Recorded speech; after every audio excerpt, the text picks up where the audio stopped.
Magistrate ತನಿಖೆ ಕೊಡ್ತಾರೆ, ನ್ಯಾಯಾಂಗ ತನಿಖೆ ಕೊಡಬೇಕು. ಈ ಸರ್ಕಾರ ನ್ಯಾಯಾಂಗ ತನಿಖೆ ಕೊಡಬೇಕು, ನಿಷ್ಪಕ್ಷವಾಗಿ ತನಿಖೆ ಆಗಬೇಕು. ಯಾರು ಪೊಲೀಸರು ತಪ್ಪಿತಸ್ಥರು ಅಥವಾ ಅಲ್ಲಿಯ ಗುಪ್ತಚರ ಇಲಾಖೆನೋ ಅಥವಾ ಉನ್ನತ ಮಟ್ಟದ ಅಧಿಕಾರಿಗಳು, ಮುಖ್ಯಮಂತ್ರಿಗಳು, ಸಚಿವರುಗಳು, ಇದಕ್ಕೆ ಹೊಣೆ ಯಾರು? ಅದಕ್ಕೆ ನೈತಿಕ ಹೊಣೆ ಹೊತ್ತು ಇಡೀ ಸರ್ಕಾರ,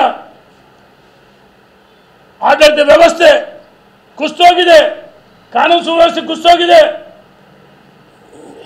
ಈ ನೆಲದ ಕಾನೂನನ್ನು ಗೌರವಿಸ್ತಾ ಇಲ್ಲ. ಹಾಗಾಗಿ ಈ ಸರ್ಕಾರ ಅಧಿಕಾರ ಮುಂದುವರಿಕೆ ನೈತಿಕ ಹಕ್ಕಿಲ್ಲ.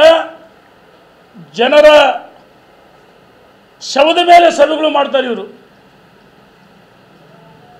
ರಾಜ್ಯದ ಜನ ಶಾಪ ಆಗ್ತಿದ್ದಾರೆ.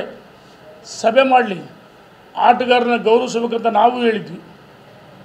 ಆದರೆ ಪೂರ್ವಭಾವಿ ಸಭೆ ಮಾಡಿ ಅಧಿಕಾರಿಗಳು, ಉನ್ನತ ಮಟ್ಟದ ಪೊಲೀಸರು, ಇಡೀ ವ್ಯವಸ್ಥೆ ಸಭೆ ಮಾಡಿ ತರಾತುರಿಲಿ ನಿನ್ನೆ ಇನ್ನೊಂದು ಹೇಳ್ತಾರೆ, ಈ ಸಭೆ ನಮಗೆ ಸಂಬಂಧ ಇಲ್ಲ, ವಿಧಾನಸೌಧ ಮೆಟ್ಲು ಮಾಡಿದ್ದು ನಾವು ಸ್ಟೇಡಿಯಂನಲ್ಲಿ ಅವರ ಕ್ರಿಕೆಟ್ ಮಂಡಳಿ ಅಂತ ಹೇಳ್ತಾರೆ. ಆಯಿತು, KS ಅಂತ ಹೇಳ್ತಿರಲ್ಲ, ನಿಮಗೆ ಮಾಹಿತಿ ಇರ್ತಾನೆ. ಲಕ್ಷಾಂತರ ಕೊಹ್ಲಿ ಬರ್ತಾರೆ ಅಂದರೆ ಕೋಟ್ಯಾಂತರ ಅಭಿಮಾನಿಗಳು ಬರ್ತಾರೆ. ಯಾಕಂದರೆ 17 ವರ್ಷದ ಕಾಯ್ತಾ ಇದ್ರು ನಮ್ಮ ಕನ್ನಡಿಗರು.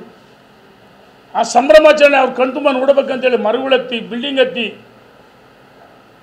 ಇಡೀ ಇದ್ರ ಜೊತೆಗೆ ಇನ್ನು ಮೊನ್ನೆ ರಾತ್ರಿ ರಾಜ್ಯದ ಉದ್ದಗಲಕ್ಕೆ ಬೇರೆ ಬೇರೆ ರಾಜ್ಯಗಳಲ್ಲಿ ವಿದೇಶಗಳಲ್ಲಿ ನಮ್ಮ ಕನ್ನಡಿಗರು ಸಂಭ್ರಮಾಚರಣೆ ಮಾಡಿದ್ದಾರೆ.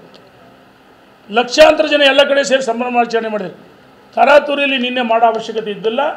ಸರ್ಕಾರ ನೇರ ಹೊಣೆಯನ್ನು ಓರ್ಬೇಕಂತೇಳಿ ನಾನು ಹೇಳಕ್ಕೆ ಇಚ್ಛೆಪಡ್ತೀನಿ. ಕಂಡಕ್ಟ್ ಮಾಡಿದ್ದು KCA ಪ್ಲಸ್ ರಾಜ್ಯ ಸರ್ಕಾರ ಅಲ್ಲ, KCA ಮಾಡಿಸಿದೆ. ನಾನು ಹೇಳೋದು ರಾಜ್ಯ ಸರ್ಕಾರ ಭದ್ರತೆ ಇವ್ರು ಹೇಳ್ತಾರೆ. ನಾನು ಹೇಳೋದು ಆಪರೇಷನ್ ಸಿಂಧೂರ ಆದಾಗ ಉಚ್ಚಬಟ್ಟೆ ಮಾತಾಡಿದ್ರು. ಪಹಲ್ಗಾಮ್ ದಾಳಿ ಆದಾಗ ಭದ್ರತಾ ವೈಫಲ್ಯ ಅಂತ ಹೇಳಿದರು. ಕುಂಭಮೇಳ ನಡೆದಾಗ ಇಡೀ ನಿಮ್ಮ ಕಾಂಗ್ರೆಸ್ಸಿನ ಮುಖಂಡರುಗಳು ಅಥವಾ UPN ಅಂಗ ಹೋದವಲ್ಲ, ಸಣ್ಣ ಪುಟ್ಟ ಚುಟ್ಪುಟ್ಟ ಪಕ್ಷಗಳು, ಅವರೆಲ್ಲ ಚೀರಾಡಿದರು. ಮತ್ತು ಈಗ ಯಾರು ಹೊಣೆ? ಈ ಹೊಣೆ ನೀವೇ ಓರ್ಬೇಕು. ಕುಂಭಮೇಳದಲ್ಲಿ ಎಷ್ಟು ಅಚ್ಚುಕಟ್ಟೆ ವ್ಯವಸ್ಥೆ ಮಾಡಿದರು.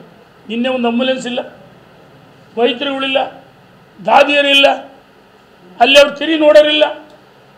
ವ್ಯವಸ್ಥಿತವಾಗಿ ಮಾಡಬೇಕಾಗಿತ್ತು. ನಾವು ಕಾರ್ಯಕ್ರಮ ಆಯೋಜನೆ ಮಾಡೋಕ್ಕೆ ವಿರೋಧ ಇಲ್ಲ. ಸರ್ಕಾರ ಮಾಡಲಿ, ಅಭಿನಂದಿಸಬೇಕು, ಕರ್ತವ್ಯ ಇದು. ಆದರೆ ತರಾತುರಿಯಲ್ಲಿ ಮಾಡೋದಕ್ಕೆ ನಿನ್ನೆ ಮಾರಣ ಹೋಮ ಆಗಿದೆ. ಈ ಸರ್ಕಾರನೇ ನೇರ ಹೊಣೆ ಅಂತ ಹೇಳಕ್ಕೆ ಇಚ್ಛೆಪಡ್ತೀನಿ ನಾನು. ಸತ್ತವರಿಗೆ ಆಂಬ್ಯುಲೆನ್ಸ್